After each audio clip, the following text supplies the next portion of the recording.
அனைவருக்கும் வணக்கம். என்னுடைய பெயர் நித்யா. எனக்கு தற்போது 22 வயது ஆகிறது. நான் தேனி மாவட்டம் கம்பம் கூலைத்தேவர் முக்குத்தருவில் வசித்து வருகிறேன். என் கணவனுடைய பெயர் வினோத்குமார். அவருக்கு 35 வயது ஆகிறது. என் கணவர் ஆரம்பத்தில் கூலி வேலை செய்து வந்தார். தற்போது ஆட்டோ ஓட்டி வருகிறார். எனக்கு 2 குழந்தைகளும் உள்ளது. என் கணவனின் நண்பன் தான் பிரகாஷ். அவருக்கு 37 வயது ஆகிறது. அவரும் எங்கள் பகுதியில் தான் வசித்து வருகிறார். என் கணவனின் நண்பரான பிரகாஷ் கம்பம் அருகே உள்ள காமையக்கவுண்டம் பட்டியலில் இருக்கக்கூடிய ஒரு தனியார் நிதி நிறுவனத்தில் ஊழியராக வேலை செய்து வருகிறார். இப்படி எங்களுடைய வாழ்க்கை சந்தோஷமாக போய்கொண்டிருந்த நிலையில் தான் திடீரென ஒரு நாள் என் கணவர் கடந்த சில நாட்களுக்கு முன்பு ஒரு விபத்தில் சிக்கிக் கொண்டார். இதனால் அவரால் வேலைக்கு செல்லவும் முடியவில்லை. வீட்டில் படுத்த படுக்கையாக கிடந்தார். அந்த சமயத்தில் என்னுடைய குடும்ப செலவுக்கு அவருடைய நண்பரான பிரகாஷ் தான் உதவி செய்து வந்தார். அதன் பிறகு என் கணவனின் உடல்நிலை தேறிய பிறகு அவருடைய நண்பரான பிரகாஷ் என் கணவனுக்கு ஒரு ஆட்டோ வாங்கியும் கொடுத்தார். அதன் பிறகு என் கணவர் ஆட்டோ டிரைவராக அந்த ஆட்டோவை ஓட்டி வருமானம் ஈட்டி என் குடும்பத்தையும் நடத்தி வந்தார்.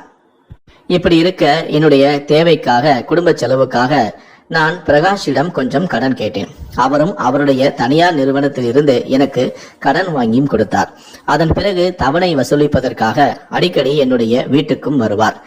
அப்படி அடிக்கடி என்னுடைய வீட்டுக்கு வரும்போது எனக்கும் அவருக்கும் பழக்கமும் ஏற்பட்டது. இந்த பழக்கமானது எங்களுக்குள் நாளவில் தகாத உறவாக மாறியது. என் கணவனான வினோத்குமாருக்கு மது குடிக்கும் பழக்கமும் இருந்தது. அதே போல என் கணவனின் நண்பரான பிரகாஷும் மது வருந்துவார். இதனால் அவர்கள் இருவரும் அடிக்கடி தினமும் வெளியே சென்று மது வருந்துவதை வழக்கமாக வைத்திருந்தனர். எனக்கும் பிரகாஷுக்கும் தகாத உறவு தொடர்ந்த பிறகு நாங்கள் அதனை எங்களுக்கு சாதகமாக பயன்படுத்தி கொண்டோம். பிரகாஷும் என்னுடைய கணவனும் ஒன்றாக மது வருந்துவார்கள். ஆனால் என் கணவனான வினோத்குமாரோ அதிகமாக மது வருந்து விடுவார். பிரகாஷோ கொஞ்சமாக தான் மது வருந்துவார். மதுபோதை தலைக்கேறியதுமே என் கணவன் வீட்டுக்கு வந்தவுடனே படுத்து தூங்கி விடுவார். சுத்தி என்ன நடக்கிறது என்று கூட அவருக்கு தெரியாது. அந்த சமயத்தில் அவருடைய நண்பரான பிரகாஷ் எனக்கு மெசேஜ் அனுப்புவார்.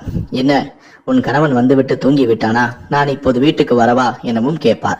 நானும் என் கணவனை எழுப்பி பார்ப்பேன். அவர் எழுந்திருக்கிறாரா இல்லையா என்று. அவரிடம் எந்த விதமான அசைவும் இல்லை என்றால் நானும் வாருங்கள் என பிரகாஷுக்கு மெசேஜ் அனுப்புவேன். அவரும் உடனடியாக என்னுடைய வீட்டுக்கு வந்து விடுவார். அப்போது நானும் பிரகாஷும் என்னுடைய வீட்டில் உல்லாசமாக இருந்து வந்தோம். இதையே நாங்கள் எங்களுக்கு சாதகமாக பயன்படுத்தி உடல் சுகத்தை அனுபவித்து வந்தோம். ஒரு நாள் பிரகாஷ் எதாச்சியாக நானும் அவரும் உல்லாசமாக இருந்தபோது அதனை புகைப்படமாக எடுத்து வைத்திருந்தார். அதனை அவர் வீட்டுக்கு சென்ற பிறகு என்னுடைய நம்பருக்கு அவர் அதனை அனுப்பியும் வைத்திருந்தார். ஆனால் அதுதான் எங்களுக்கு பெரிய பிரச்சனையாக மாறியது. அந்த சமயத்தில் என் கணவன் எதேச்சியாக என்னுடைய செல்போனை எடுக்க என்னுடைய காதலனான பிரகாஷ் அனுப்பியிருந்த அந்த ஆபாச புகைப்படத்தை என் கணவன் பார்த்து அதிர்ச்சி அடைந்தார். இது எத்தனை நாட்களாக நடக்கிறது என்று என்னிடம் சண்டையும் இட்டார். என்னை அடிக்கவும் செய்தார். அவருடைய நண்பரே இப்படிப்பட்ட ஒரு துரோகத்தை செய்ததை அவரால் தாங்கிக் கொள்ளவும் முடியவில்லை. நான் தான் விபத்தில் சிக்கி படுத்த படுக்கையாக கிடந்த போது தன்னுடைய வீட்டு செலவுக்கு பணம் கொடுத்ததும் தனக்கு ஆட்டோவை வாங்கி கொடுத்ததும் எல்லாம் என் மனைவின் மீது இருந்த ஆசையின் காரணமாக தானா?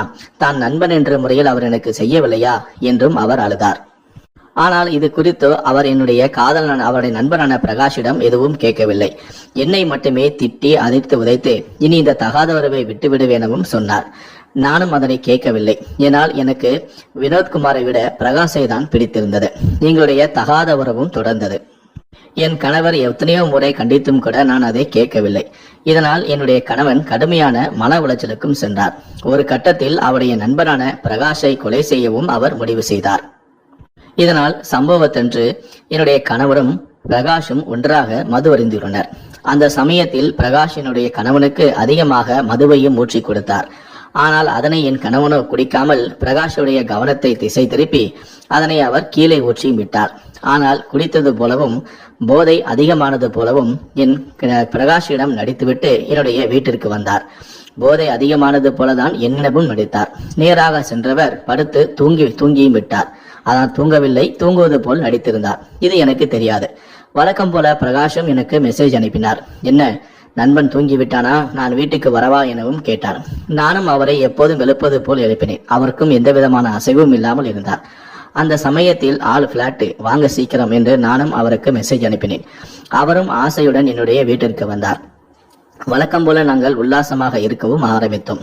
அப்போது திடீரென என்னுடைய கணவனான வினோத்குமார் தூங்குவது போல நடித்தவர் ஒரு கயிறை எடுத்து வந்து என் காதலனான பிரகாஷின் கழுத்தில் இறுக்கி அவரை துடிக்க துடிக்க கொடூரமாக கொலையும் செய்தார். இதை பார்த்த நான் அதிர்ச்சியில் மூழ்கிவிட்டேன். அடுத்து நம்மைதான் அவர் கொலை செய்வார் என்று நான் பயந்திருந்தேன். ஆனால் என்னுடைய கணவனோ, பிரகாஷை நான் கொன்றுவிட்டேன், இவனுடைய உடலை இங்கிருந்து அப்புறப்படுத்த நீ எனக்கு உதவவில்லை என்றால் உன்னையும் கொலை செய்து விடுவேன் என மிரட்டினார். இதனால் வேறு வழி இல்லாமல் இந்த காதலனான பிரகாஷுடைய உடலை இங்கிருந்து எடுத்து செல்ல அவருக்கு உதவுவதற்கு நான் ஒப்புக்கொண்டேன். அதன் பிறகு எப்படி இந்த உடலை எடுத்து செல்லலாம் என யோசித்த என் கணவர் சரியாக இரவு 1 மணி அளவில் அவருடைய நண்பருக்கு போன் செய்தார். கம்பம் NKP கவுண்டர் தெருவில் வசித்து வரும் அதே மற்றொரு ஆட்டோ ஓட்டுநரான அவருடைய நண்பரான ரமேஷுக்கு போன் செய்து வீட்டுக்கு அழைத்தார்.